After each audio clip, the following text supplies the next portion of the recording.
محرم کی 10 تاریخ کو روزہ رکھنا، آپ صلی اللہ علیہ وسلم کا ارشاد ہے کہ یہ پچھلے 1 سال کے گناہوں کو معاف کر دیتا ہے اس ایک روزے کی وجہ سے۔ گناہ سے مراد صغیرہ گناہ ہے، کیونکہ جتنے بڑے گناہ ہیں وہ بغیر توبہ کے معاف نہیں ہوتے۔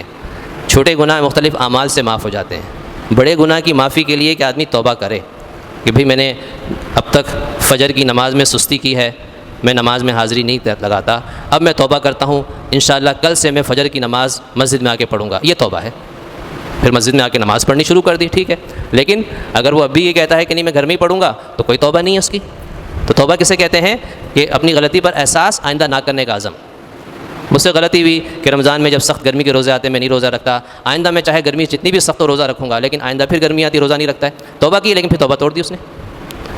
تو عزم یہ ہے کہ میں رکھوں گا۔ تو جتنے بھی گناہ انسان کرتا ہے تو اس سے توبہ کا طریقہ یہ ہے کہ بھئی آئندہ مجھ سے یہ غلطی نہیں ہوگی، جو ہوئی اس پر میں اللہ سے معافی مانگتا ہوں۔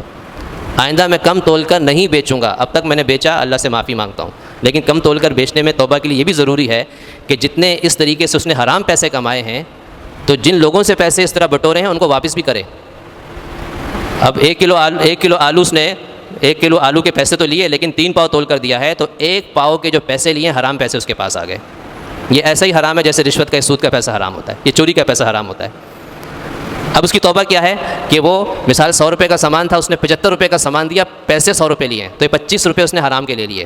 اب جس سے پیسے اس نے لیے اس کو واپس کرے تو اللہ معاف کرے گا۔